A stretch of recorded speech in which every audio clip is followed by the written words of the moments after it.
Thank you for joining us for another power-packed message from Dr. Myles Munroe, provided by Munroe Global Incorporated and MunroeGlobal.com.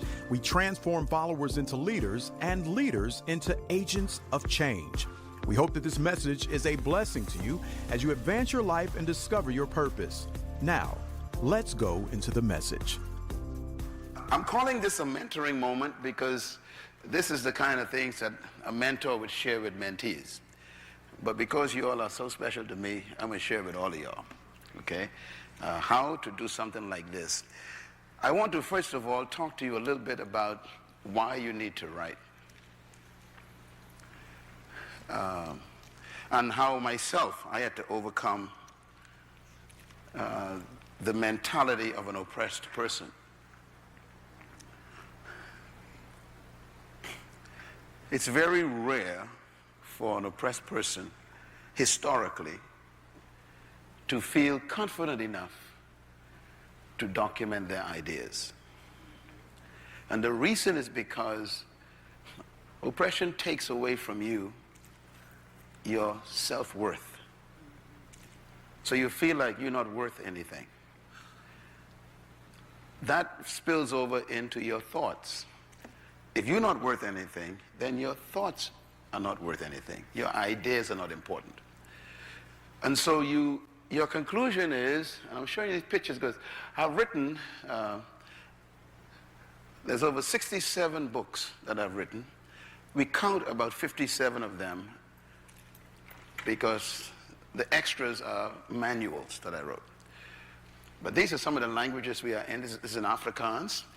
This is in Italian. We have 62 languages now. And that's important because your books are able to be universally transferred. And I'll talk a little bit about that.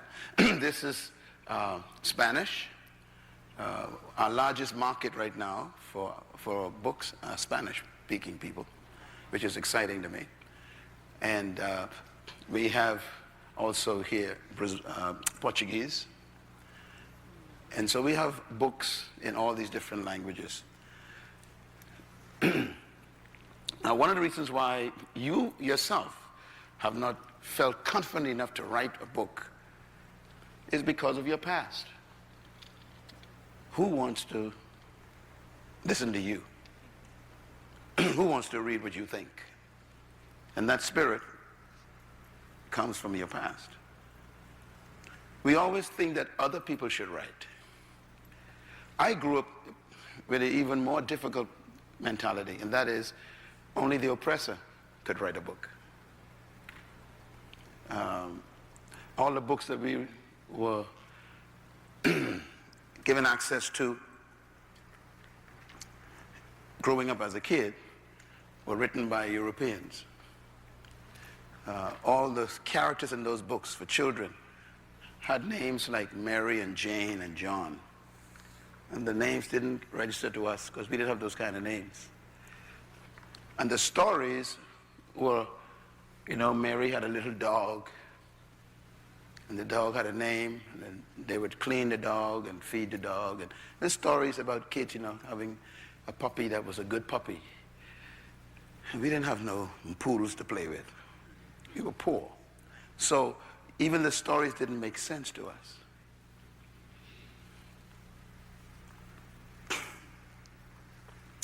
Then there was a book that came into my life as a kid, and all of us had to read it in school.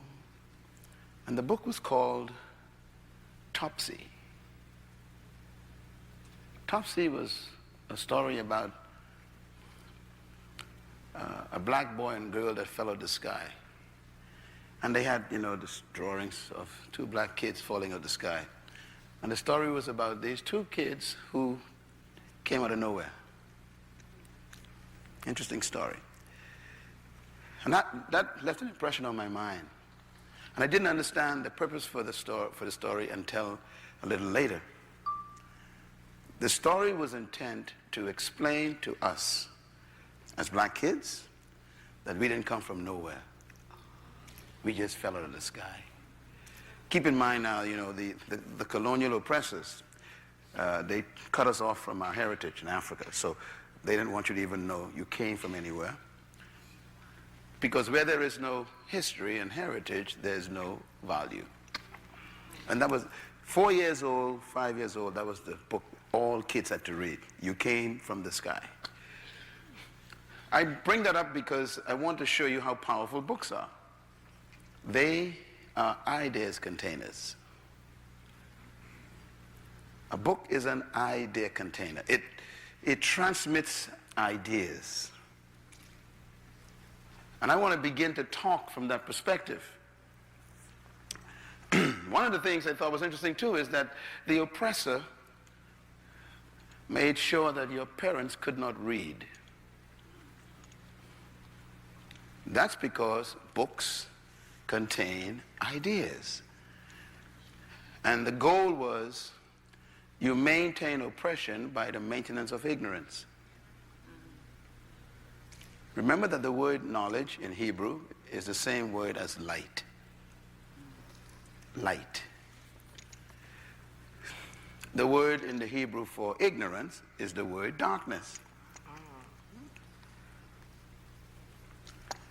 So you want to keep a person in the dark, you make sure they never get light. Light is what? Knowledge. So the way you maintain oppression is you maintain darkness. So you've heard this said before, if you want to hide something from someone, you put it in a book. That is true, because if having a book is useless if you cannot read it.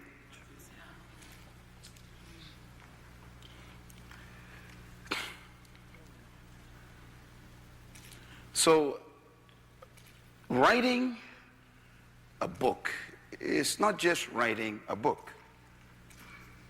It's the transmission of light. I have received, I guess by now, maybe, I don't know, over a million responses to my books. I could say that for sure, maybe 2 million, but I'll just say 1 million. Where people have written me from countries I've never been to, in places that I have never seen with my eyes, and they have written me and said, your book changed my life.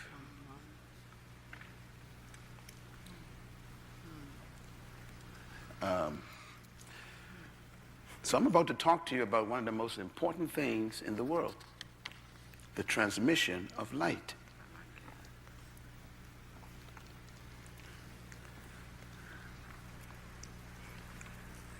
God told Moses when he encountered God, he said, Moses, I want you to do some things for me. And Moses, he finally agreed. And then God told Moses, when the people came out, he says, write. That's in the Bible. God said, Moses, I want you to write these things down. That's how powerful writing is. So Moses took God's ideas and put them on a parchment. I say parchment because Moses grew up in Egypt. You all remember that. As a young man, he grew up in Egypt. Egypt was the first civilization to create paper. I want to show you how smart God is about writing. So God made sure that Moses did not grow up with his people. He made sure he grew up in the civilization that invented paper. The papyrus reed, they call it. And Moses learned at the University of Egypt. They had the first university, Egyptians. So Moses not only went to the highest civilization of his day, but he grew up in the king's court as a prince, went to the top university, and that was the only civilization that invented paper. God was preparing this man, even as a teenager, to write. The first 5 books of the Bible are the most important books in the Bible, and they were written by Moses. And Moses wrote them on paper. Remember, he came out of Egypt. That's how important writing is. And God gave Moses the most important information to write, the creation narrative. That's how you know where you came from. Moses wrote the ideas. So writing is the most powerful contribution you can make, not just to your generation, but all the generations after you die. Let me explain how that works. Why write and publish a book? Number one, because the world is ruled by dead men. Now, why do I say that? Everything that we believe today, we got it from somebody who's dead. How? They left their ideas on paper. As a matter of fact, America is actually ruled and governed by dead men. Who really rules America? Plato, Socrates, Aristotle. They rule America now. How? They're the ones who wrote the ideas about democracy over 2,500 years ago. And those ideas are ruling your country. The point is, they wrote. They died, and their ideas outlived them. So when you write, you are doing something very dangerous. You are leaving ideas that will outlive you in the cemetery. And they will affect generations after you. In essence, writing makes you live forever on earth.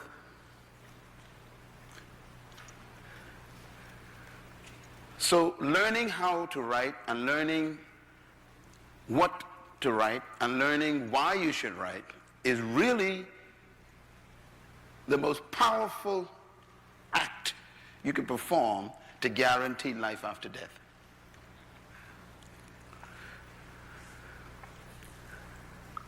Now let me just say something also, and I'm speaking specifically to some of you who are from a unique background.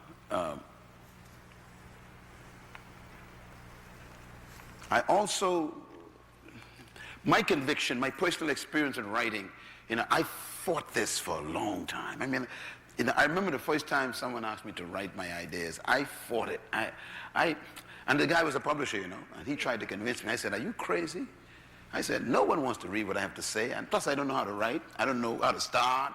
I don't know anything about this. And plus, only smart people write books." And I fought that thing.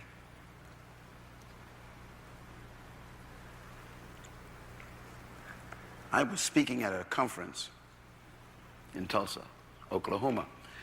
And you never know who's in the crowd, when you're speaking. And there was a publisher there. And I was speaking on a subject on relationships and singleness. And the guy walks up to me and he says, "I have never heard that information before." He said, "That's a fresh idea about the subject of singleness and marriage." I said, "Thank you very much." He says, "Have you ever thought of writing that?" I said, "No. No one wants to. I don't know. I can't write a book. And no one wants to read what I have to say. Only smart people write books." He said, "You don't understand. What you said today could change millions of lives." I said, "No. That's just a little teaching I have." And he tried to convince me, and I asked him to leave. I said, "Look, just get away from me, because I can't write. I don't want to write. And, only certain types of people write, and not people like me." And he said, "You don't understand. You are obligated to write these ideas. You got to help people with this." He said, "The audience you had are the only ones who know what you said." I said, "No, that's impossible, man. Me write? Not a writer." I went back to the hotel room. Couldn't sleep that night. I had a restless Holy Ghost night. It's one of them nights when the Lord just says, I ain't gonna sleep, you ain't gonna sleep. I don't slumber nor sleep this night, you ain't gonna slumber nor sleep. I was harassed by the Holy Spirit. And I can't tell you all that he said, but it was a deep night. And that's when I really was revealed the idea about the cemetery during that night. when the Lord says, if you died today, everything you know would go to the cemetery. He says, you will be a generational thief. Whoa. Wow. It was a rough night. That's rough. That's rough. And then he said to me,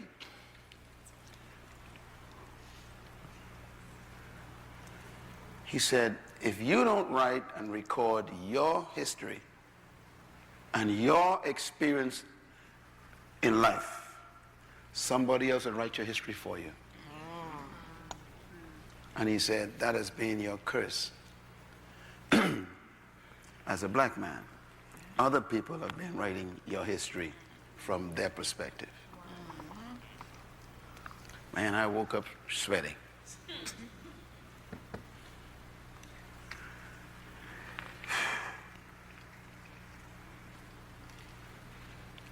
Do you know what's really our problem?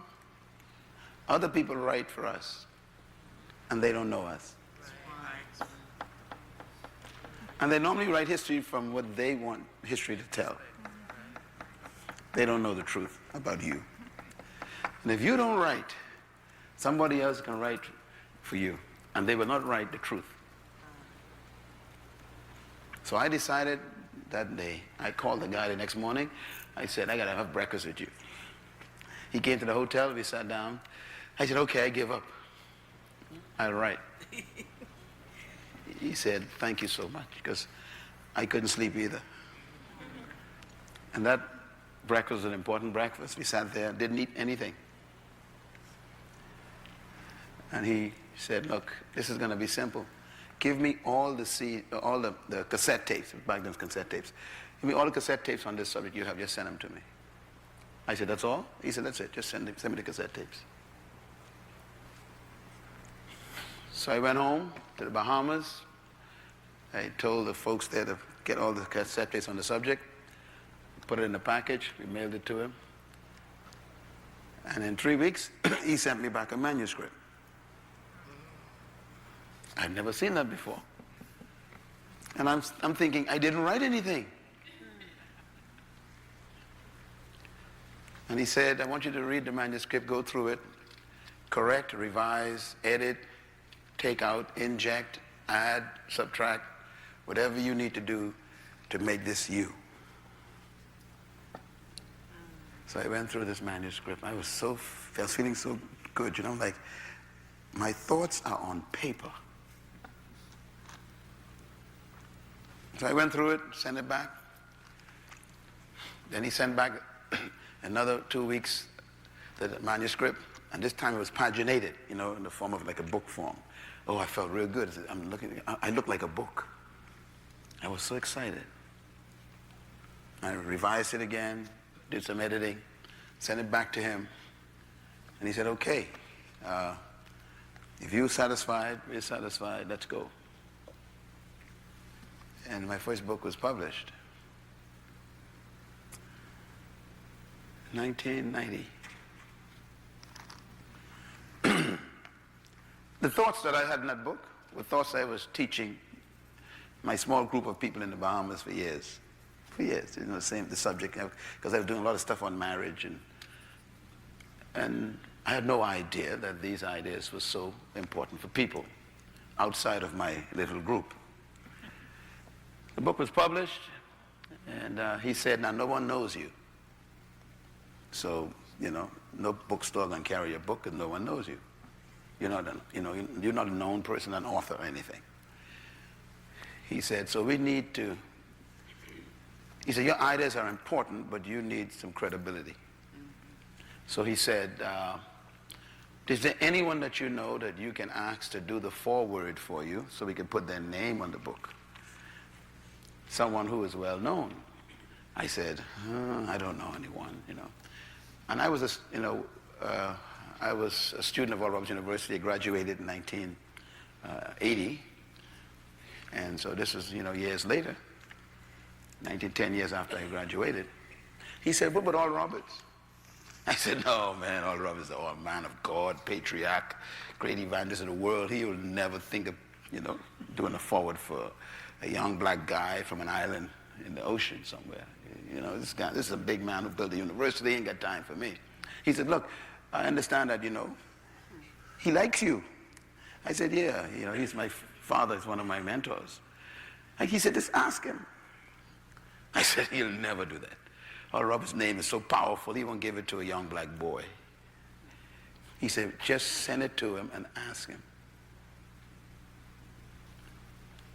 So he sent me a copy of the manuscript. I put it in a bag, and I dropped it off when I was in Tulsa at the office of Dr. Oral Roberts.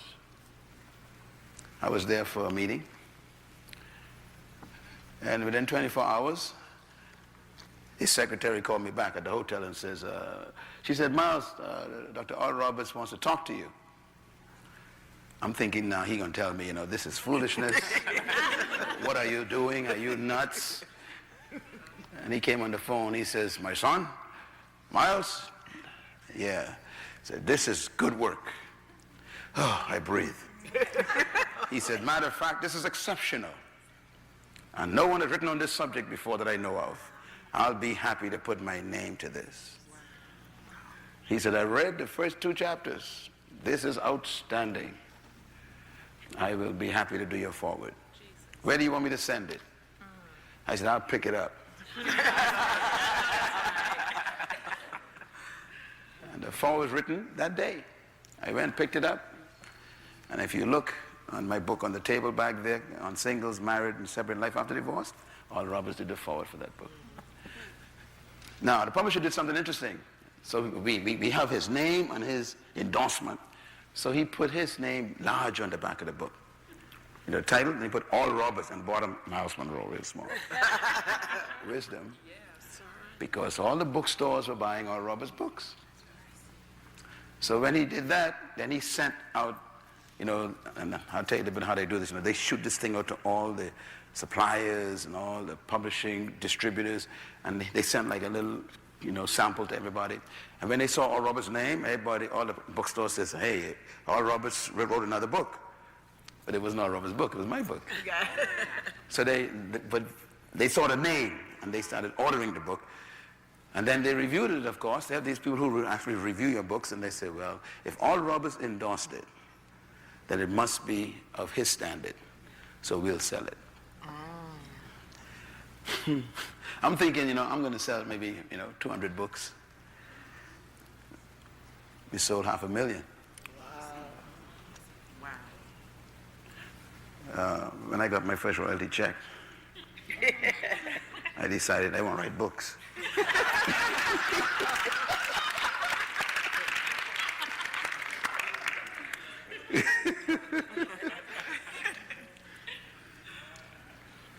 And that's how I began to write. I had to fight it first, and the Lord had to beat me real good.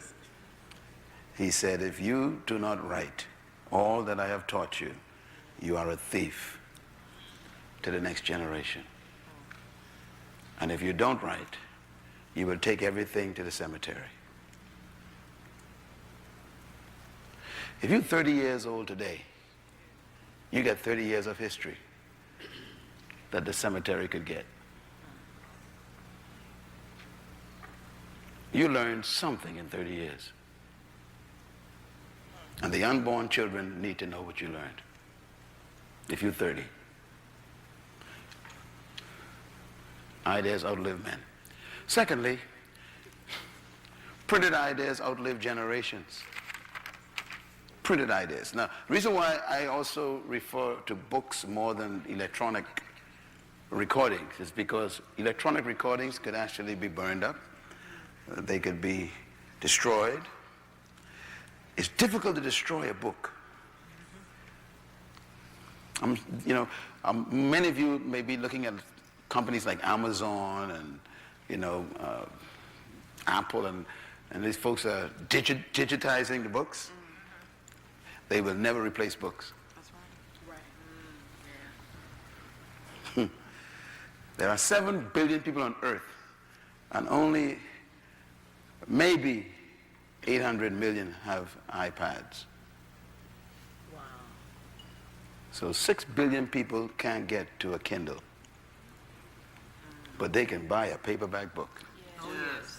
I have gone into countries where I was thinking, no one knows me here. My wife and I was in a little town in Greece. We went to the Mediterranean, and we were walking in, a little private vacation, and we up in the hills in this beautiful little town called Sontaria, something like that, Sontaria. It's everything painted white up there, And to get up there, you need a cable car to get to this town. I mean, up in the mountains where only goats live. And we up there, we walking through this little town, we shopping at little souvenirs. And this lady shouts out in the store, "Myles Munroe." And I'm like, in the name of Jesus, I rebuke you. Because I'm trying to get away from people, so I can rest. So we figure we're going to go up way in Greece, up in the mountains where no one knows me. And this lady shouted my name, and I turned around, and there's in a little stall, they sell little trinkets. And she says, "You Myles Munroe?" I said, "Yes, ma'am, I don't want to be right now, but I am." And she jumped up and grabbed me and hugged me and kissed Ruth. And I'm thinking, now, who would know me up here in these mountains? And she says, "I'll be right back." And she ran to the little place, came back with one of my books all marked up. She says, "I got your book." I said, how did my book get up in the mountains? And she had it all marked up. She says, "I'm sitting there right now eating my lunch, reading your book." Wow. And God said, "See? Wow. To the ends of the earth, a book will take your ideas." Wow. And then she said, "I bought this book for my son. And I bought 2 more for my daughter." And I kept thinking, your ideas go to generations, not just for the person who bought it. That's right. That's why you should write. Also, documented ideas gain in credibility. Now, I know this is also negative and positive, okay? It's negative because if the ideas are wrong, they still gain credibility. That's right. When you say something, it has a certain amount of substance, of validity. But when you write something, somehow psychologically people think it's true, even if it's not true. So writing something in a book gives it credibility. Some of the garbage that is in the bookstore I wouldn't even read. But because it's written, people think it's worthy of buying. Even some of the stuff in Christian bookstores I will not read. It ain't got no substance, no content, has no gravity, but because people have printed that thing and, put it in a book, people are buying it. Right. So it gives credibility. Also, writing gives you life beyond your grave. Always remember that no matter how well you did while you were living, if you don't document what you've done, it will die with you. And finally, publishing multiplies the experience of your ideas and the expansion of those ideas and makes them influential. And this is very important. When you write a book, you have put it in a form that can multiply its reach. And again, I'm speaking from experience. I have been to every continent, and my books are there. My books have now been translated into Arabic, Pakistani, Mandarin, and I'm thinking, I still live on an island in the Caribbean, next to the village I was born in, and my books are flooding the Muslim world, the Hindu world, the Buddhist world.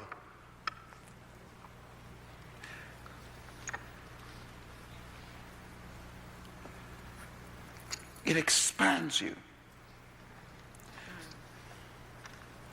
Some of you in this room have some unique things the world needs to know, but it's trapped inside of you. And you don't believe that it's even worth being told. I'll tell you something about writing too. You never know what's going to happen to your ideas. You just never know. You can be a best-selling author sitting here looking for money. I'm talking about trying to pay a light bill and you are a multi-million-dollar person because you don't believe your ideas are worth writing. You know that book, The Secret, when it came out, The Secret? That's old ideas. They just repackaged it, said it in a different way, you know, and God, of course, they put some money behind it, you know, to promote it. You can actually promote garbage, and people will buy it. Most good ideas never come to the market because they didn't have the right kind of marketing behind them. I'll talk to you about that in a minute, how I had to learn how to manage that. Let's talk a little bit about what qualifies you for writing. If you're going to write, first you need to have experience. I'm not talking about experience in writing. I'm talking about experience in life. Because if you don't have any experience, you ain't got nothing to say yet. So you got to have some experience before you could document your ideas. Secondly, you must have a clear idea that is worth writing and documenting. This is a very important point. People come to me and say, Pastor Myles, I want to write a book. I say, okay, that's great. What are you going to write about? I don't know. I got this, you know, couple of thoughts right away. I said to them, don't write. Writing is only going to work if you have an idea that has taken over your life. I'm telling you, you know, people who, you know, write books, all the people, they get these books, and they come to me and say, I'd like to give you one of my books. I look at it and I go, ain't nobody going to read this. But, you know, I'm nice and I take it, you know, take it home, you know, and I give it away to someone else, maybe, you know, to the prison or something. Because the book has no clear idea. Let me put it another way. And this is number 3. You must test and prove that idea, which means that the idea is something that you have over and over again proven that it is effective in your environment. It helps people, it works for you, you know it's effective, then you can share it. So your idea must be clear and tested. Again, I'm going to say this with a little caution. Every book should only have one idea in it. Okay, I say with a caution because sometimes, you know, you have 2 or 3 to back it up. But there should be one idea in every book. Always remember that, one idea. In other words, when you pick up one of my books, that book has one idea right through the whole book. You know, 300 pages, but believe me, only one idea is in that book. I say a caution because there may be a sub-idea in the book that supports the main idea. Okay. I've seen people give me books or manuscripts to review for them, and really what the manuscript is a bunch of sermons that they preached on different subjects. And I'm like, this is not a book. It's a collection of sermons. So you call it that. Don't call it a book. Do you understand what I'm saying? Yes. So even pastors come to me, Pastor, I want to write a book. I say, okay. And they send me this manuscript. You know, they have a chapter on, you know, Easter teaching, a chapter on, you know, Christmas teaching, and I'm like, this ain't no book. A book has one idea.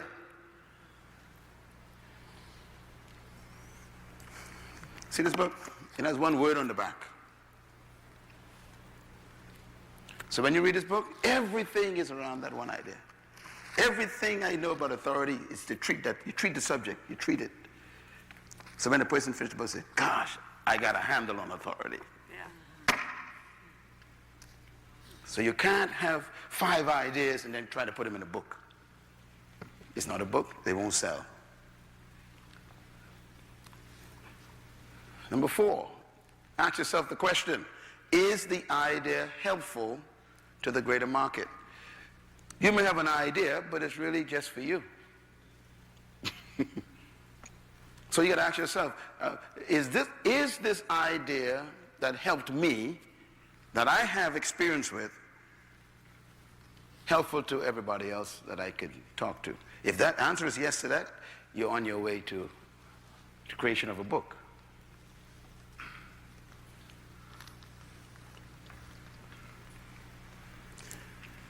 You know how to fry a certain type of dish very well. You know, you invented this kind of, unique way to fry chicken or whatever.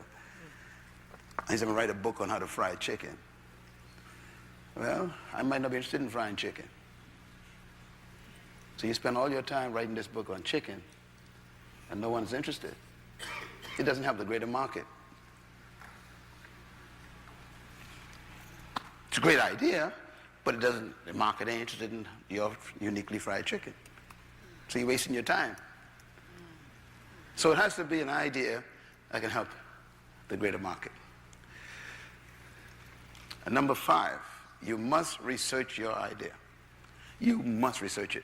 Even though you may be good in handling the idea, you've worked with it, you've taught it, you've experienced it, you've developed it, you've cultivated this idea, whatever this idea is, you really have a handle on it, but you really have to therefore expand it further and read other people's ideas on the idea.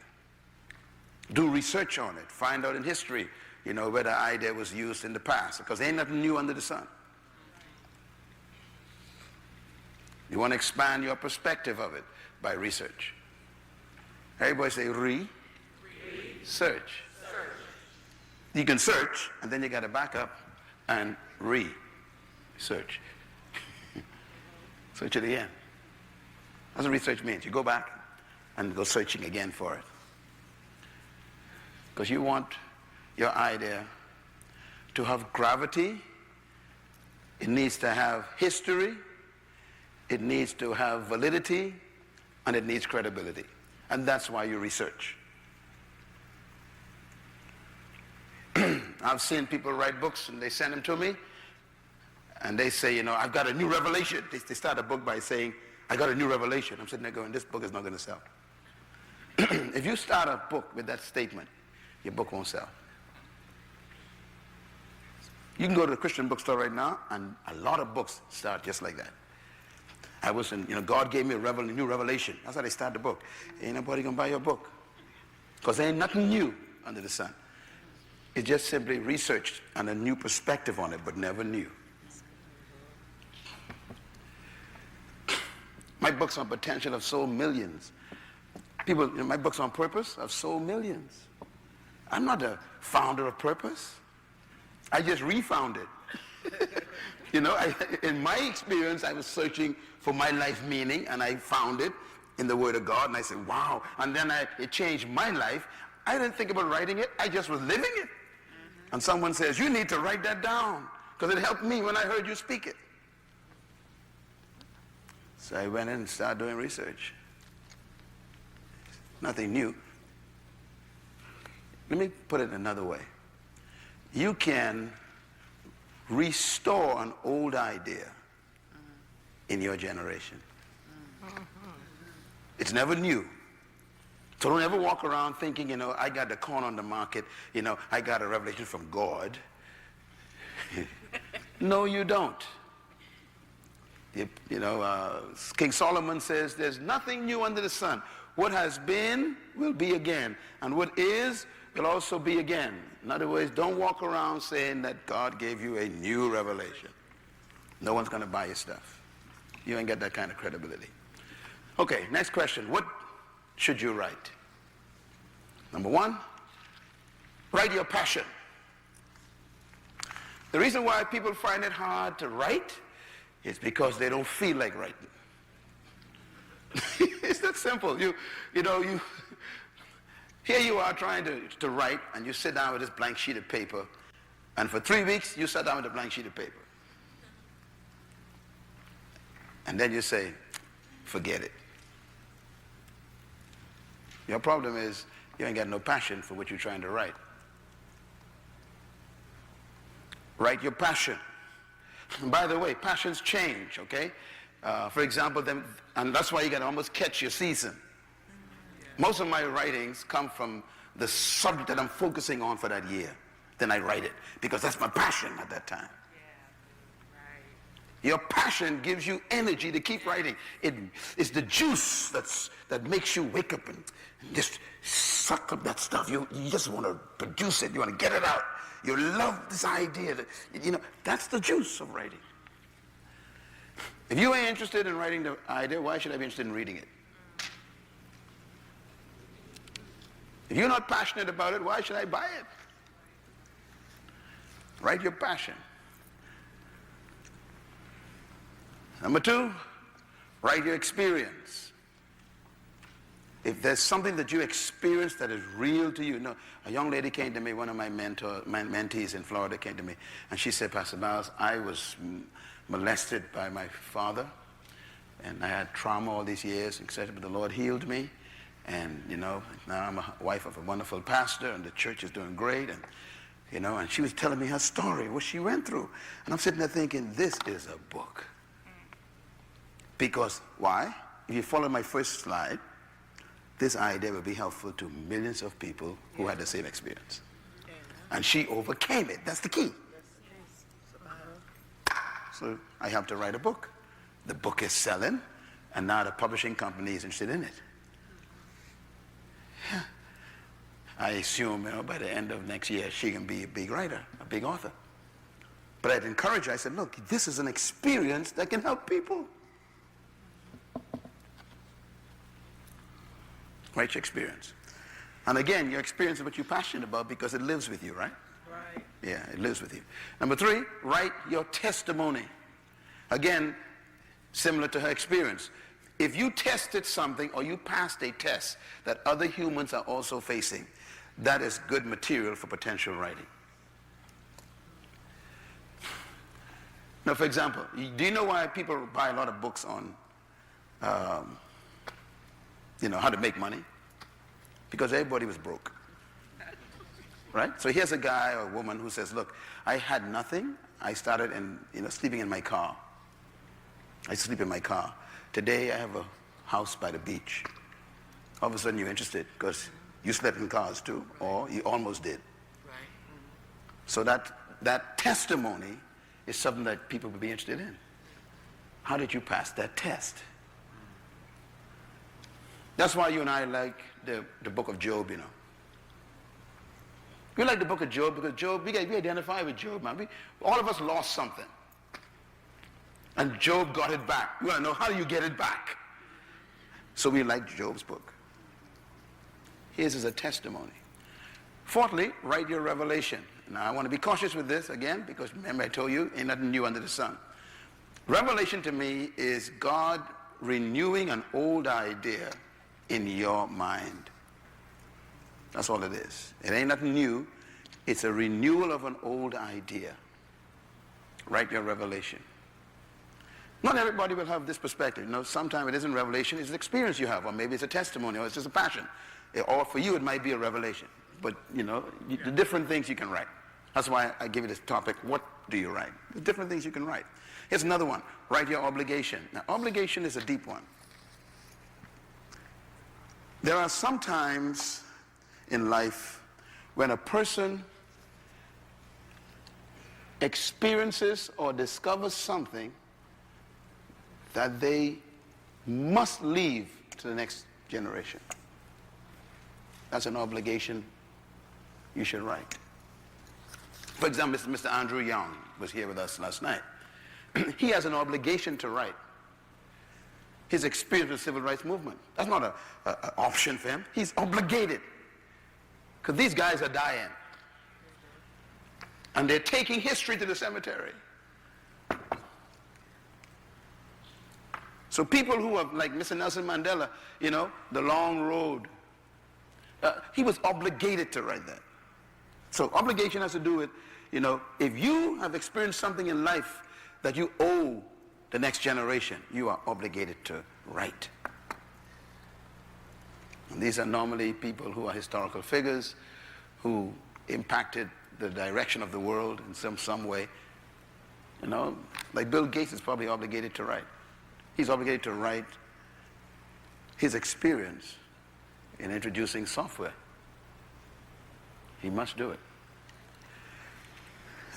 Someone like Brother Ripley, is obligated to write. I mean, who have built a place like this, established, a place like this, give life to this community? This is a lot of work. He should tell this story. He may not think this story is important. But there's a little young guy or a little girl or there's someone in the neighborhood who walks around, looks at this place and goes, I wonder how he did that. He's obligated to tell them.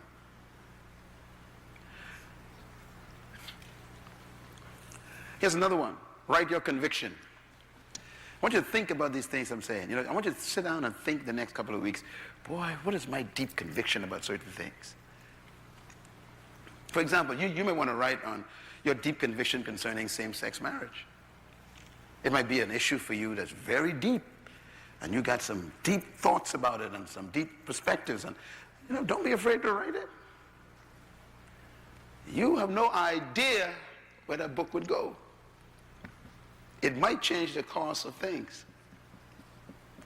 Only if you're convicted about it, though. You just can't say, I can write on it and then go try to find information. There has to be a deep conviction.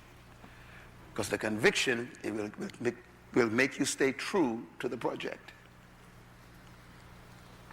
Because you might get people attacking you while you're writing it. But if you have deep conviction, you're going to still write it. All right? So that's what you write. Another question, when should you write? Number one, write when there's a demand for your idea. I remember when the publishing company called me when the crisis hit the world, the economic crisis hit the world. And I was their number one author at that time, and I still am. And they called me. They said, Dr. Munroe, do you have anything on crisis? I said, yes, I've been speaking on that this year. Because I saw the crisis coming. And they were so excited. They said, oh my God. They said, look, we will pay you. How much do you want? I said, I'm sending a check. So they sent a check. I sent them all the material. And there's a book out there called Overcoming Crisis. There was a demand for it. The environment demanded it. So your question should be, is my idea in demand right now? The answer may be yes. In most cases it is, because human life is daily. People experience a lot of things daily. But you got to make sure that it is relevant to the market. And that leads to number two. When you are competent in your idea is when you should write. Competence, again, has to do with knowing your subject matter. Don't try to write something you don't know about. Don't try to put on paper which you steal from other people.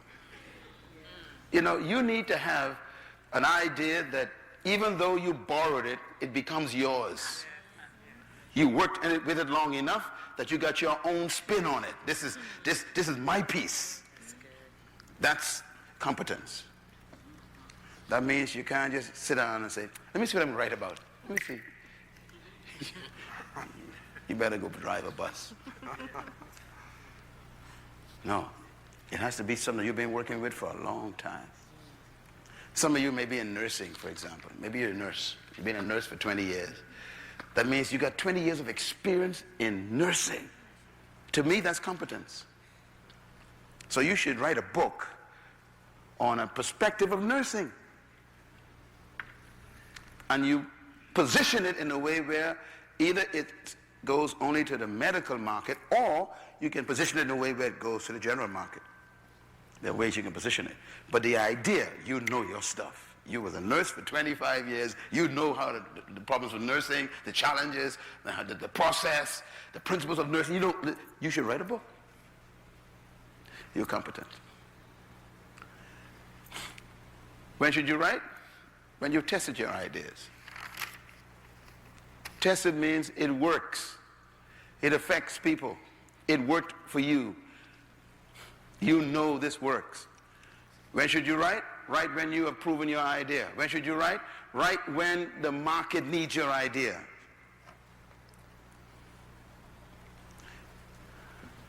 If you have been working with children for a long time, You know, you really love children, and this is an area you've been working with for a long time.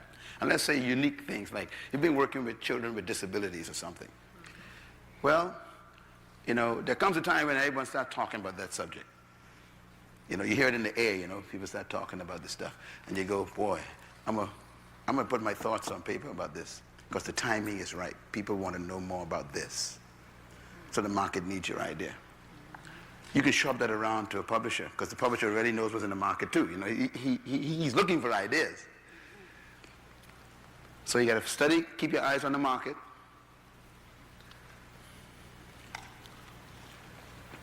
I wrote the book on authority. It's already hit the bestsellers list, the USA Today bestsellers list. I wrote it because I saw the mess in the world. I saw, you know, leaders falling like flies in both the church and the world, the corporate world and business and politics. It was all because they didn't understand authority. So the Lord says, you got the context and the content on this. And this product, this content, this idea, I was teaching 30 years ago. I know this stuff. And then I live it. I built an organization through it. I have the same board with me that's been with me for 34 years. Why? I established authority in the company. So I know, I tested it. And I say, okay, the market needs it now. The publisher says, praise the Lord. They sell 1 million copies. They get 6 million, I get 4. So, does the market need your idea? If it doesn't need it, it may fall flat. It may be a great idea, but the market says, we're not interested in that right now. Okay. When should you write? You should write when the market is demanding your idea. Right now, people are worrying about what? Employment, right? Money, families falling apart, having to downsize things, maybe, you know, start on business. I was thinking, you know, Brother Jerome, I mean, I don't know, but, you know, he's been interested in entrepreneur stuff. To me, that's the biggest thing right now. If he was smart, he would write a book on, you know, how to develop your own destiny or something like that. How to develop your own financial destiny, how to be free from the system, something like that. You know, and those kind of topics people want to know right now. Oh yes, please, show me how to get free. And it's not new ideas, it's just packaging it in a way where the people can say, look, there's a book I read, and I started my business, and I lost my job, but look what I did. Man, this book helped me. All of a sudden, because everybody is struggling right now based on the market problems. Is this clear? Yes. Yeah. So you want to study the market to know when to write. There are some subjects that are good all the time. You know, some subjects you can write on them. People, because again, like I said, life is daily. You know, so if you write on something like marriage, people always have marital problems. So you know, it'll probably work, you know, anytime. But there are certain times in the market where certain ideas are needed, and people will run to it. If you look at the best-selling list on Amazon, you'll probably see most of the subjects have to do with the economy or jobs or something, because the market is saying, look, we need help, so the authors are dumping those ideas in, hoping one of them would hit. Okay? How to write. Now let's get down to the meat. How do you write a book? Number one, you must conceive the idea. Now this may sound simple, but you know, when a woman gets pregnant, she's pregnant. You can't be halfway pregnant, almost pregnant. You're pregnant if you're pregnant, am I right? Right. So when you conceive something, it doesn't go away. So if you're going to write a book, you got to actually conceive the book. You have to carry it. It has to be, it's like, you know, I got to deliver this thing. That's, you know, I got one right now inside of me on character, right? And I'm finishing one on kingdom citizenship. Going to come out, I think, in January. And I'm just about finishing it right now, doing some cleanup stuff. But I was carrying citizenship all last year. I'm delivering it now. But I got character now because I see all this mess in leadership, you know. Even your president and other people, you know, this is character issues. And I'm thinking, boy, so the publishers are like bit at the time. Like, come on, Doc, get this one out, man, character. You know, because they know the time is right to hit it. With all the immorality in the church and the corruption in politics, and leaders don't know what to do with Europe, These are character defects. And they say, do it. So I got twins. All right?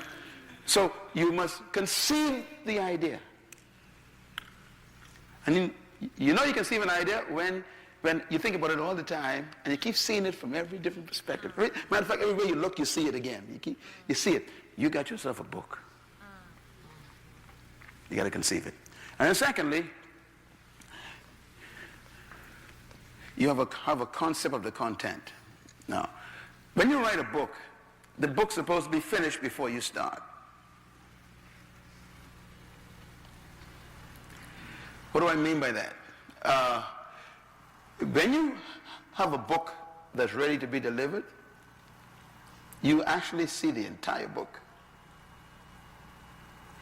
You ever been, I can't ask women if she ever been pregnant, but when you're pregnant, you ain't carrying half a baby. You carry the whole baby, right? There's a whole human in there. Whole human. That's what a book is like. You have the whole thing. It's like the idea is complete before you even start to write it. So the concept of the content. Concept means picture. You see the picture of the whole book. You already know how this book is supposed to end. What's the culminating idea? Thirdly, when you have conceived it and you have a picture of the complete book, then you do the big thing that people are afraid of. You write an outline. Now those of you who went to school, high school at least, and you wrote an essay, I think they might have taught you how to write an outline. Okay, your outline is your introduction, right? Your basic idea, content, your conclusion. That's what you want to do with a book. The only way to do that is if number 2 is finished. You have a complete concept, so you can write the whole book. Never begin at the beginning of a book. You begin at the end. At the end, that's what God does. God finishes first, then he starts. So you have to make sure you can see the whole idea finished before you start. That's why you can write the outline. Outline has more to do with like progressive thinking, progression of your idea, developing of the idea. These words are important in outline. What are you going to say first? How are you going to support it? What are some of the examples you're going to use, or prototypes, or stories, or, kind of lay this thing out. And number 4, you complete the research. Again, once you have the outline, then you know what to go look for. It may be your own notes you start with first, things that you've collected over the years. By the way, let me just say this too. If you're going to be a writer, you got to be a reader. Some of you bought my books. That's wonderful. Read them. And do you know what will happen? Some of my ideas will become yours. And you will end up writing on 1 or 2 ideas from my book and do it better than I have done it. Because like all authors don't ever finish their ideas. When I say that, I mean, they got so many things going on that almost every chapter is a book. So you may take a chapter and really grab it, and it connects to something that you've been doing, and you say, man, this helps to crystallize my ideas. I'm going to write my book on this. And so one of my mentees wrote a book. It came out. This is a beautiful book. One of my young guys, I don't know, he's not from here. Mm-hmm. And he sent me the manuscript to do the forward for it. Mm-hmm. And it is called Purposeology. Mm-hmm. Oh. You ever seen that book in the bookstore? It's one of my mentees, Purposeologies. He read my book on purpose, changed his life. I mean, and he is a psychologist or something? Some sophisticated guy. And a smart black guy, I mean, just sharp guy. And he got a degree in doctorate and something. But he read the purpose book and it changed his life. And now he took it to another, he took it to, like, he dealt with the science of purpose. I ended up reading the book, and I got to buy this book myself. He took my ideas and doubled it 20 times better. So the market has his book.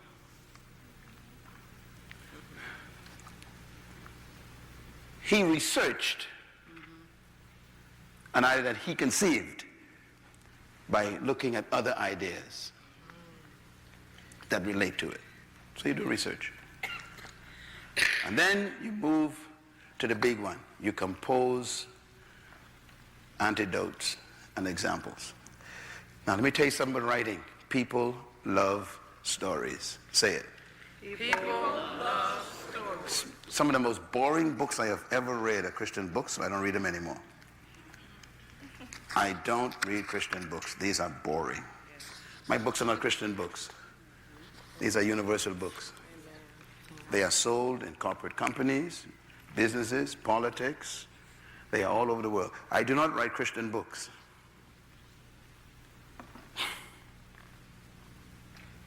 The Christian market is too small for books. 3% of the market is Christians. 3% of market Christians buy books.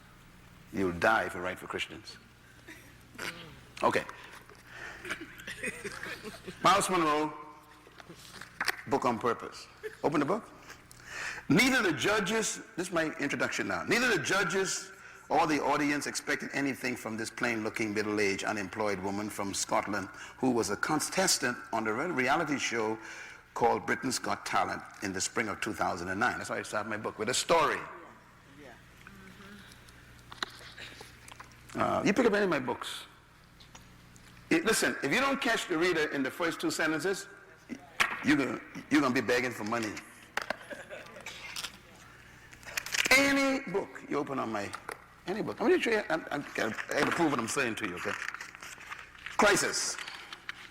As I begin, what do you do when everything you trusted in collapses? How do you prepare for a sudden change in life? How do you recover when life hits you on the blind side? After a lifetime of hard work and dedication and commitment and loyalty to a chosen career, how do you suddenly change your vocation and skill sets? Now, what does that do to the reader? I got him. Why? You're in the middle of a crisis, and that's what's happening to you. So I got you. The first 2 sentences of your book, you better get me. Otherwise, you lost me.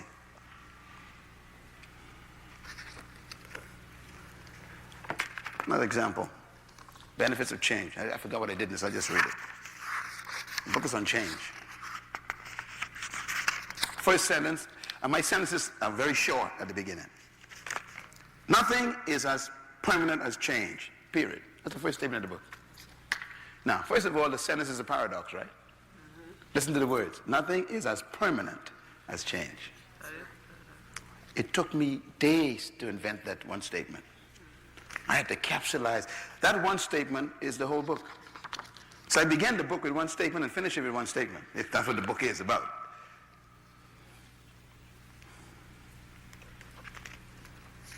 That's the preface. You gotta have stories and antidotes. My Kingdom books all start with stories. Or I describe the world, or I talk about Europe, I talk about the economic problem, I talk about politics. Why? You gotta tell people stories. Don't start out by saying, thus saith the Lord. They ain't gonna buy your book. Don't start a book on no scripture. Are you with me? Tell a story.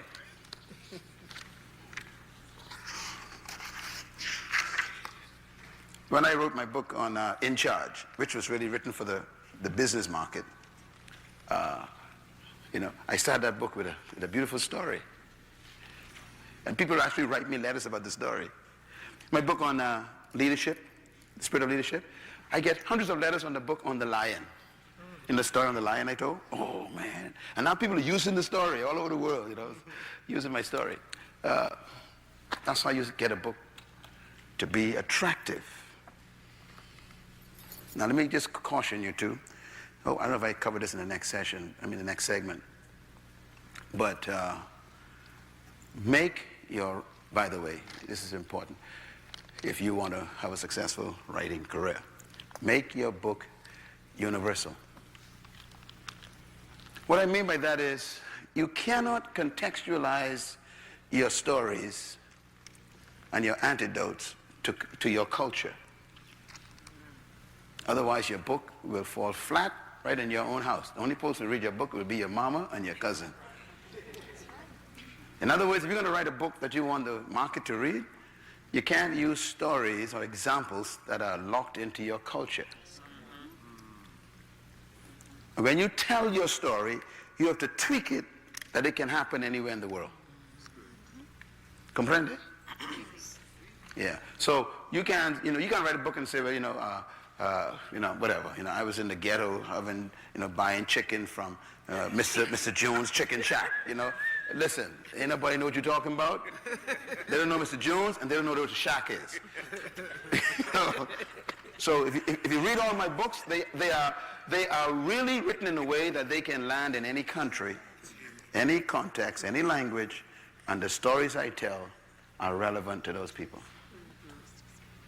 So when you translate my book into Chinese, Mandarin, Chinese know but lions. Yeah, humans know but lions, and how, so I tell the story about a lion. If you put it in Japanese, you put it in French, everybody knows but lions. I can't tell a story about what happened to me in one town somewhere in the Bahamas, that tell my story, and then start calling names, and they don't know what you're talking about.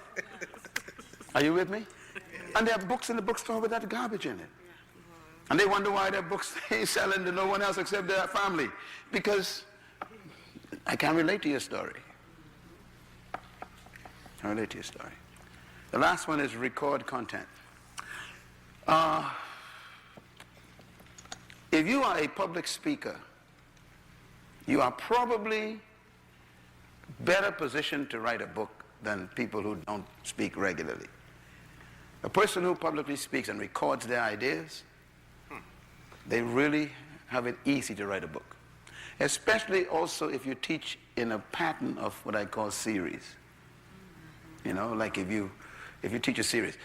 By the way, what I do now, since I have been, in this business for a while, is I teach a series also with the book in mind. That's right. In other words, this will become a book when I'm finished. So I lay the whole series out, and I actually lay the outline of the book as the series I'm going to teach. So that every time I finish the session, I know that those items, that the research is finished and everything else, to prepare the speaker's research. So when I'm finished the series, I got a book. I send it to the publisher. They take what I recorded, they transcribe it, they organize it, they tweak it, we discuss it, we deal with that, book finish. If you don't speak regularly, or if you're not a public speaker, you probably have to end up recording your ideas on a dictaphone or whatever you use, or you may do more of your own handwriting. Another way you can do it is to have someone ask you questions. For example, if you want to write a book, I don't know, what kind of subject you like? I'm a mother of a disabled child. Okay, so mother of a disabled child. Great. Mother of a disabled child is good content. All right. So what I would do is I would write 100 questions that I want to know about this situation. I would write 100 questions. And then I would meet with her, and we have a recorder, and I would just ask her the questions.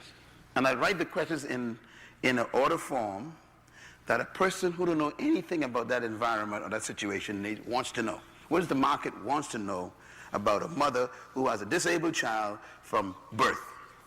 If the child is, let's say the child is 20 years or whatever. Boy, that's a story. Okay, so I sit down, I say, all these other things. I list this whole list of questions, and I sit with her. I put a recorder on. She ain't got it right physically. I ask her questions, she answers every question, and every question is in sequence. She answers me, I record the answers. I'm getting a whole book. Sometimes you would see a book in the market that says, this book is written by Hillary Clinton with John Jones. It means John Jones sat with her. So his name goes on it as the one who kind of got the book out of her. Is that clear? So I can actually get a book out of you without you writing. I can make you talk. And sometimes that book is even more exciting than that way, because I'm getting the real life response, right? And guess what? It's your book, it ain't mine. It's your content,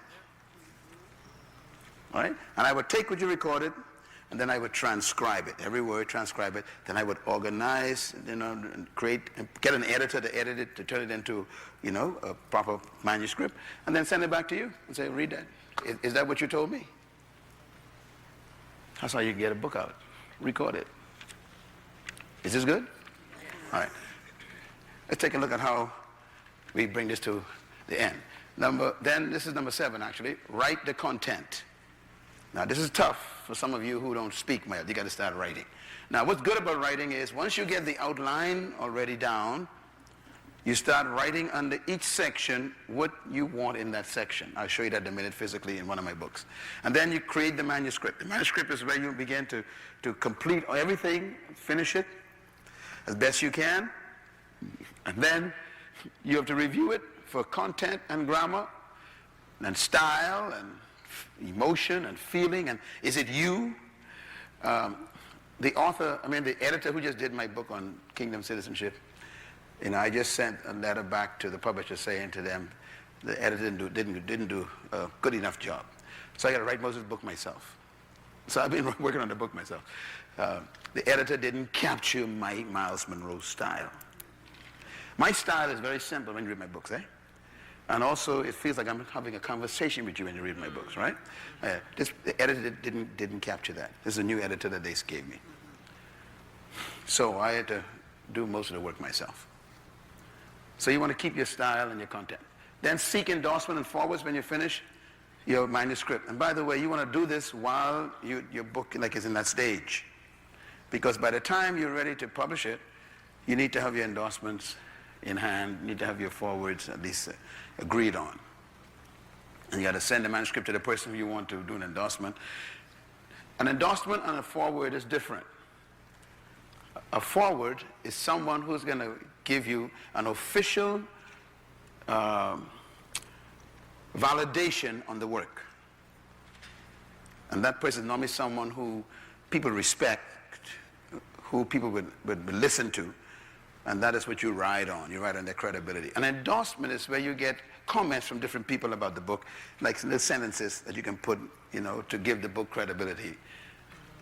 But a foreword is different. A foreword can be, 3 or 4 paragraphs that the person writes on the book and tell you what they think about it and why people should read it. That's a foreword. All right. And then number 5, that's really number 10, submit your manuscript. Now this is interesting. Submit it to who is the question. If you have a manuscript and you're really new to the market, you don't know nobody, shop it around. In other words, publishers receive manuscripts all the time. So sometimes they get sick of them. Because people send manuscripts, and sometimes you got 3,000 manuscripts show up in a publisher's house in a month. How do you make a publisher take yours out of a pile of 200, 300? That's the question. Well, a couple of ways. One, you got to know somebody like Myles Munroe. You got to know someone who know the publishers, who the publishers respect, someone who the publishers know have done well.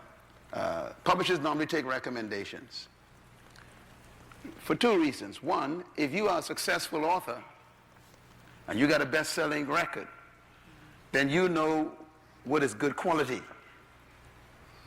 You won't waste the publisher's time. So if you recommend a work to a publisher, the publisher will look at it out of the 300 that they got, if they got it from someone who they know. Secondly, a second way to do it is you send your manuscript in a package, a neat package, but you put on the cover the working title of the book. Here's why. And put it in big letters. Because sometimes an author will be going through this, just kind of sifting through the stuff, and if the title jumps out, they'll stop.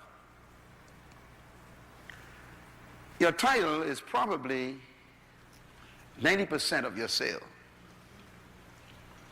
I don't care how good your content is. Your title could destroy it. So the title of a book has to be very carefully crafted. Under the title is what we call the subtitle. The subtitle is even more important than the title. The subtitle is the statement under the title that tells me what I will benefit if I read this book. That's what that subtitle is. I think I got some examples on all my books. All right, every book should have a subtitle there. This is your book. Okay. Authority is the title. But look at the words I use. Power. You know, humans want power, so I use power a lot. Everybody want to be powerful, so I use power a lot. Okay? Power and purpose. Everybody have purpose. Authority, man, that thing is powerful. People are buying it, okay? But look at the little thing on the bottom here. Discovering the power of your personal domain. You know, we had to debate that for like 3 weeks. You know, what's the best? How do I get someone to pick this up? People don't pick the book up because of the title. They pick it up because of the subtitle. Can you remember that? When they walk in the store and they see this on the shelf, the title draws them to the book. Authority. What makes them pick it up is the subtitle. Whose is this? Okay, yeah. All right. Here's one. The benefits, the principles and benefits of change. Very positive title. Subtitle. Fulfilling your purpose in unsettled times. You know, things are changing. So again, the subtitle got to say, if you read this book, I'm going to show you how to fulfill your purpose in the middle of unsettled times. Here's one. Overcoming crisis is the title. Hey, everybody want to know how to do that, man. How do I survive? Subtitles. Secrets to thriving in challenging times. That's why they pick up the book. Are we good? Yep. So the title and the subtitle will either kill you or give you life. And that's what make the publisher pick up your book. Most of the time, they're looking for the title because they're looking for the market. You know, they've been going through all these manuscripts. They don't want to sit down and read 40 pages. You ain't gonna never get them to do that. You send them the title and the subtitle. Boom! They hit them. Boom! They say, oh, this looks like something we can take a look at. Then they give it to the editor, say, review that for us. The editor might say, the title is good, but the content is junk. Okay, throw it off. Or they might say, this content is good. So they give you a call back, send you a contract. That's how you get a book out. Submit your title. And number 6 is the big one. Pray. I know you all think this is funny. Listen, let me say it again. Our publishing company receives 3,000 to 4,000 manuscripts every month. They literally do. They just dump them. So you have to pray. You need God to intervene. If you got a content that you believe God told you to get to the market, get God involved. Get God involved. And God will answer that in many different ways, you know. How he did it for me on a number of occasions. You might be speaking somewhere on the subject. Just speaking at a seminar somewhere. And you never know who's sitting in the room. I told you that before. You never know who's sitting in any place. And in most cases, in my life, a publisher was sitting in the room. Or someone who knew a publisher was sitting in the room. And they came and says, that was awesome. I want to publish that. That's why you should take opportunities to talk about your ideas publicly. Because you never know who's around. You conjure up your ideas in your bedroom and then you never let anybody know, but all of a sudden you want to write a book. Anybody know about your ideas? They don't know about them. And you don't get mad if a publisher says this is bad work or we're not interested in it. Don't get mad at them. They don't know you. So you got to pray for the Lord to intervene and, you know, let them miraculously pick yours up out of the 300 that day and say, the Lord says we must look at this one. God will do that. All right? Process of publishing. Coming down to the end. Publishing. There are a couple of ways to publish a book. First, you begin by accepting your status as a writer. What do I mean by that? Listen, nobody knows you. Okay? Get over it. Secondly, ain't nobody interested in what you're writing. Get over that, accept that. Thirdly, we don't even know where you came from. All right. So, you know, just be nice to yourself and don't set yourself up for disappointment. Your ideas are beautiful, they're powerful, the world needs them. The only problem is the publisher don't know you. Nobody knows you. So get over that. Number 2, Identify appropriate publishing companies. Now, appropriate means, look, don't send your book to Astor and Schuster or, don't send your book to a big company down in New York and tell them, look, you all didn't answer me back. What are you talking about?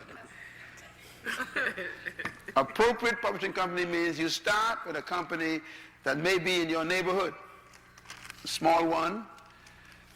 Because let me tell you what happens in publishing companies. A publishing company, and this happened to me actually with my first book. The publishing company that published my first book grew itself on my book. It was that small. They printed the book and they gave it to some other publishing companies to distribute. They were small because I didn't know them either. They didn't know me. And the big companies began to realize that the book started selling. And then the book sold, all these hundreds of thousands. And guess what happened? I started getting phone calls from all the publishing companies, the big ones. And I'm like, hey. This is... But I started with a guy who could hardly pay me my royalties back. Yeah. That's good. But the book hit the bestsellers list. And the big boys... See, let me tell you about publishing companies. They ain't interested in you. They're interested in their monies. Exactly. Okay? Get over that too. So don't take nothing personal. When they tell you this is garbage, don't take it personal. All right? They're interested in money. Period. But what happened is people start buying the book. The big companies say, tell you what, we can give you $1 million. The other fellow give you 30,000, we can give you $1 million. So you start with the guy in your neighborhood. Or go to the internet. Get a publishing company that at least get your book in print. You got to pay for the copies yourself. Do it. Because here's what happens. If you publish a book, you pay for it by yourself and everything, and you publish, let's say you print 300 copies, and you do a little speaking engagement and you sell it. You have no idea where the book is going to end up. I've seen stories. Some of my books end up that way. I got a publishing company now, man. It's a big deal, man. Woo. I'm afraid to tell you what they paid me. Anyhow, it ends up in people's hands. Get it out of you. Get it out of you. Don't try to become a best-selling book, author like Myles Munroe. You can't do that. No one knows you. You just want to get it out. Deliver the baby. Why? Nobody knows you. And you get it out there, and you know what's going to happen? Them 300-400 copies that you got printed, they can float around. They're floating.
Comes into the hands of somebody who is a major publisher, and they say, wow. And then you get a phone call one day, and they'd say things like, would you like to consider republishing your book? That's a term they would use. In other words, can we take over this book? Your answer Should not be a long answer. Don't say you can fast and pray, but nothing.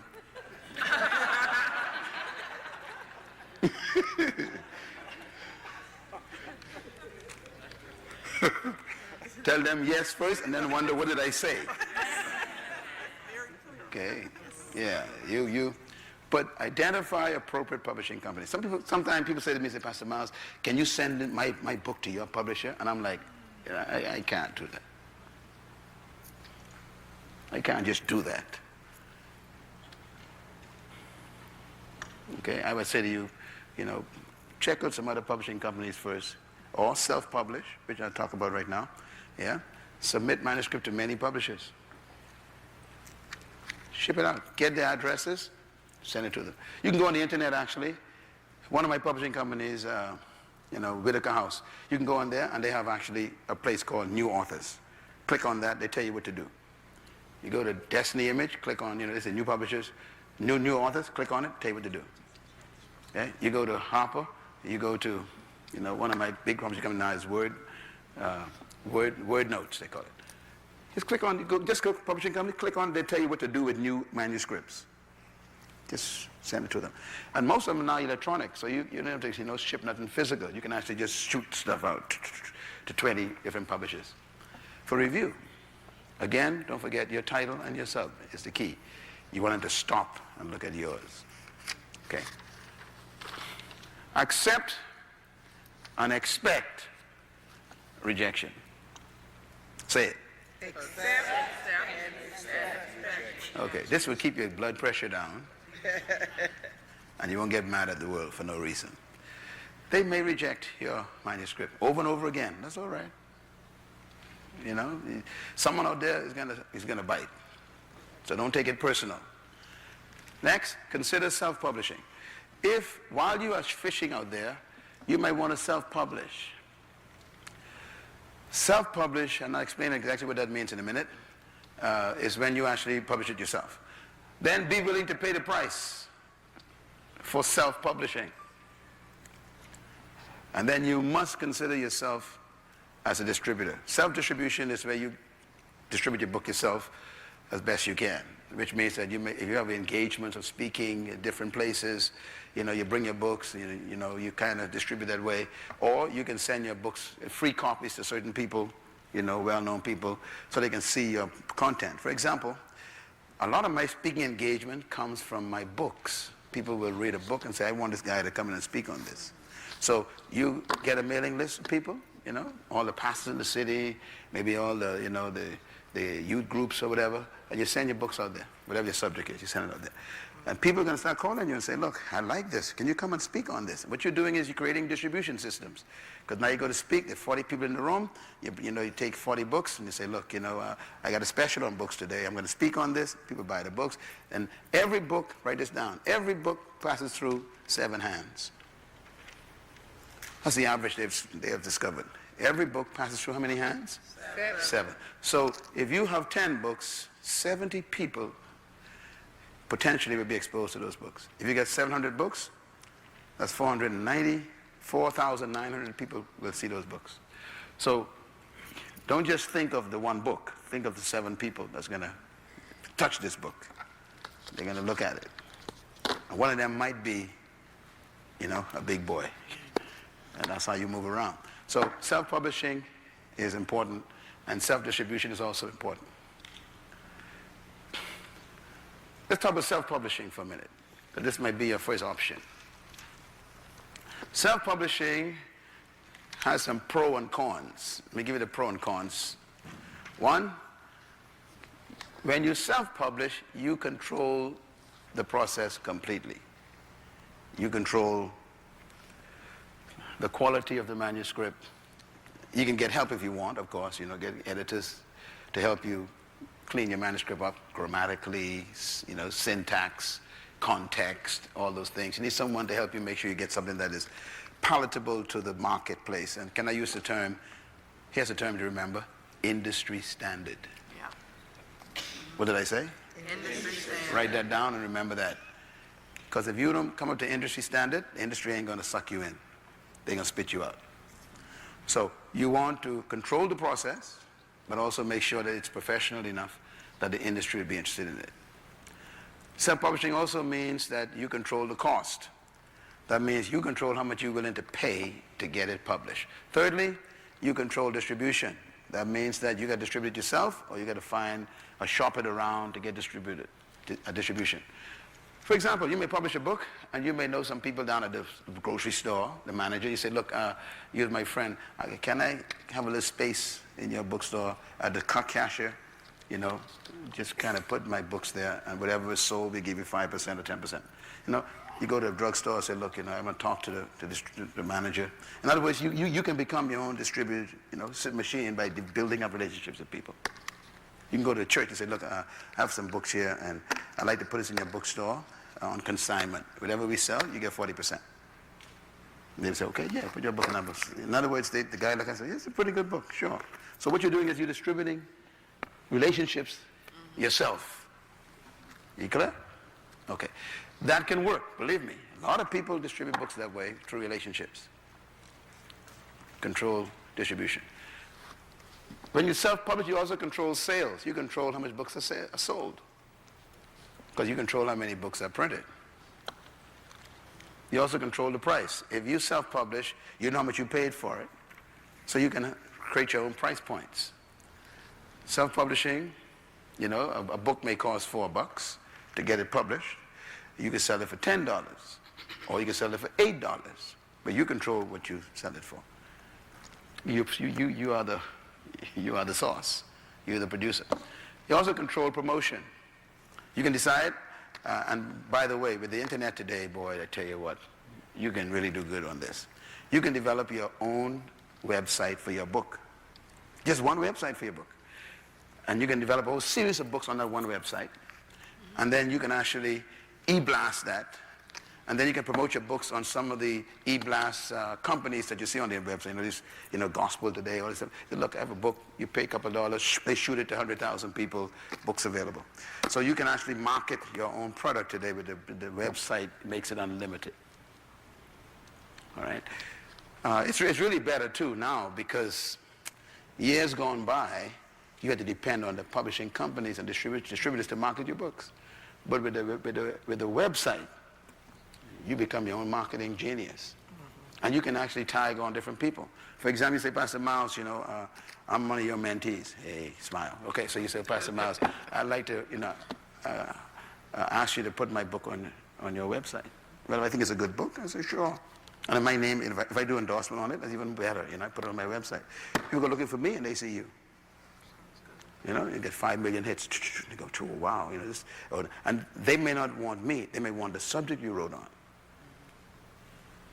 You understand? They see my name and say, oh, but they say, Pastor Myles have a book. You know, he endorsed a book on, you know, how to deal with a child with handicap or something. And they say, wow, I got a handicapped kid. So they click on that book and they buy your book. See? So you can distribute, market many different ways by networking. You know, big companies buy my book by the thousands. You know, they have a company called Monovi. You know, they use my books, my leadership books. They buy 10,000, give to all the distributors. You know, and they put it in their magazines. I don't know about that. They're marketing my stuff for me. So, you know, you network to get your book out. All right?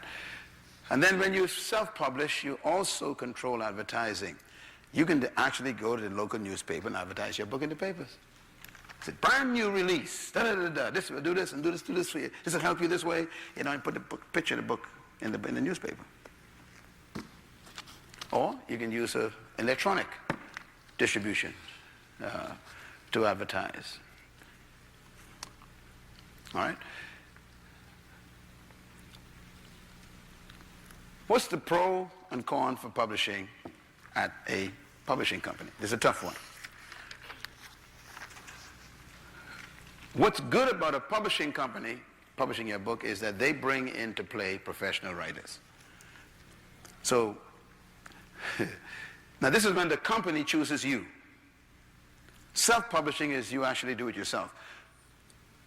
Publishing companies will provide professional writers. Secondly, they provide and produce professional manuscripts. That's what they want. It's industry standard. Thirdly, they will control the design of the book. That means the cover. Most of my covers, I collaborate with them because I'm an artist myself. I have a degree in art, so I know what I want. But they would always, work with me on that because they have their own artists as well, their own graphics people. And they normally would design a book based on what the market is after at the moment. Like this book, they would call this a bar design book with bars. And that's what the market likes right now. So, people pick those books. It's more what they call a corporate look. Okay, corporate look. So they would design your covers and everything else, your back text. They also provide professional distribution systems. The way the companies work is the publishing company is normally connected to a distribution company. They're two different activities. Publishing is not automatically distribution. So if a publisher takes your book, it doesn't mean he's going to distribute it.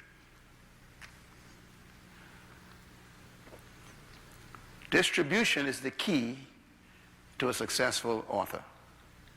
Because if you can't get your books to the market, no one will buy them. So what's the pro of a publishing company is that they already have the distribution process. Number 5, professional promotion and advertising. They provide their own magazines, their electronic magazines. They have their catalogs. They have what they call their advertising agencies. They also have links to all the bookstores. For example, this is a good time to tell you about this. The book I'm writing on right now, Kingdom Citizenship. The book is not completed yet, but they already started preparing for promotional advertising. And what they're doing is behind the scenes work. They are sending personal information to the buyers right now saying, Dr. Myles Munroe is about to release a new book. They're telling them that right now. The book ain't finished yet, but they're already telling them. The book is about this and this and this and this. We're going to position it this way in the market. Prepare for this book. So they already started promoting. When the book is just about finished, they go to another level, and they say to the bookstores, they press a button, and 30,000 bookstores right away get this announcement. Munroe book to be released in 30 days. 30,000 bookstores. So the bookstores already know my name. They say, okay, yeah, this guy, we sell a lot of his stuff. We even ain't going to wonder about this book. We want 1,000 copies. So 30,000 books by 30,000 bookstores buy 1,000 copies. How much that is? 3 million? Yeah. So that's how the system works. They got it already worked out. You press a button. That's the advantage of a publishing company. You're not there yet. You want to get there. The way you get into a big publishing company is that you got to hit one good one first. Publishing companies don't experiment with authors. They just want money. Now, they will take a chance once in a while.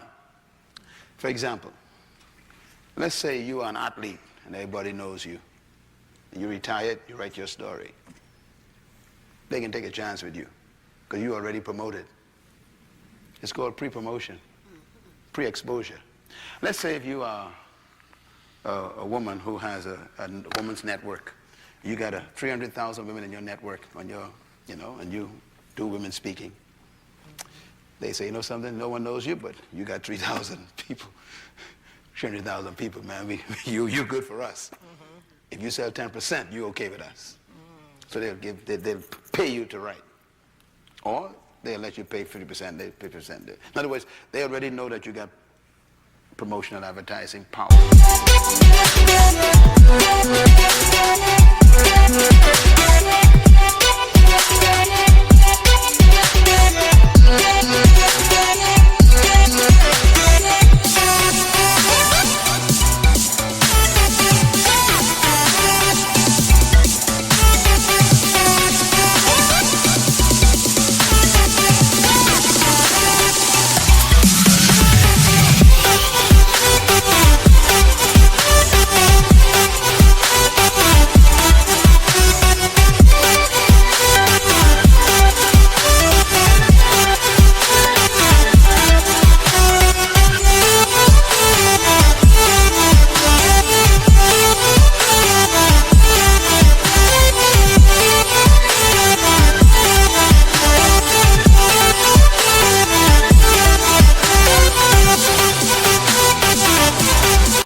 pastor, your church is, 3,000 members. They'll say, yeah, let's talk, because we got a market that's controlled by you already. You see what I'm saying? But here you go, you ain't got nothing. You got a pot, a pan, a TV. And you say, this is a good book. Take a chance on me. They're like, really? Okay? So that's what they are. They're interested in getting their money back. They're going to invest money. They want it back. They want more than they invested too, believe me. They want more. All right. Next, companies have preset credibility. What does that mean? A publishing company has a name. It's Whitaker House. Whitaker House is well known all over the world. Whitaker House is the largest distributor. They have a company called Anchor Distributors. And Whitaker House has been known for many years to being one of the top companies. So when they put their logo on my book, immediately the bookstores respect it. So they have what I call preset credibility. Okay? If you go to the internet and you get a publishing company from the internet, right? It's not a well-known publishing company in the market. So they put their logo on your book, logo. The companies don't know that company too well. Publishing, the distributors don't know that company well. They say, so you might not hit the major distributors yet. Okay? So it's not preset credibility. Now some internet bookstores, publishing companies are becoming very, very impressive. And so now the big companies are also looking at them and picking up some of their books. Be willing to pay the cost. You can take your book to a publishing company. The publishing company will say, okay, I will publish your book. But they'll say to you, you got to pay for it.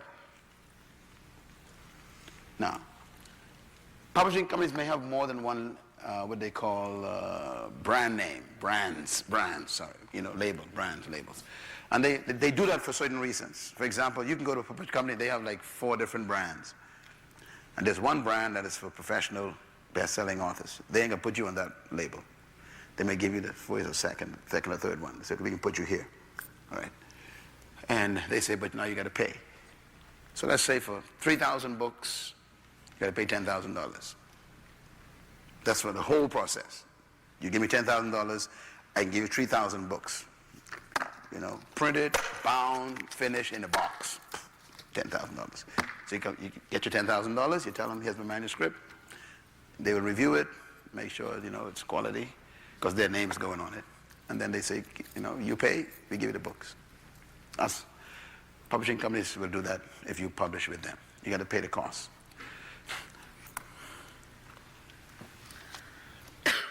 This is the biggest one. Be willing to submit to their royalty standards.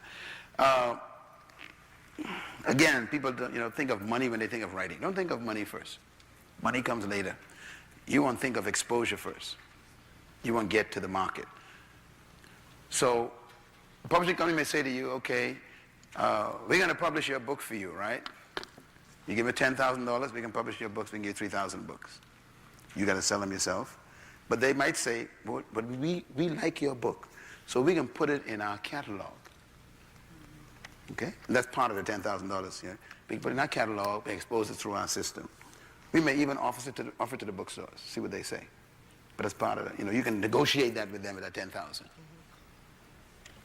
Then they may say to you, whatever we sell, we can give you 5% royalty. Now, you are unknown.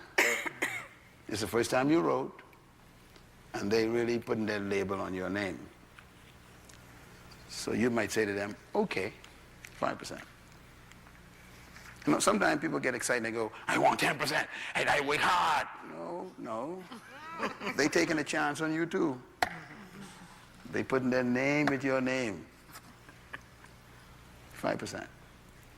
See, if you know you're good, and you know you got more books inside, let them take the first 5%.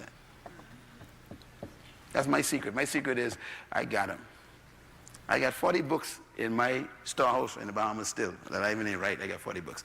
So, I tell them, all right, when we first started, the brothers say 12%. I say, okay, 12%, brother. I'm not an author. I don't know anything but this, 12%. I didn't know he was robbing me at the time, but but when that book hit, bam, $500,000, I said, they started calling me. I said, now we can talk. Oh, yeah, I'm from the Bahamas. I'm a crazy man. You don't want me because it's talk business, boy. And they say, 15? Mm-mm, brother. How about 18? 18? Call me tomorrow. Yeah. Now I'm at the point where I tell them what I want.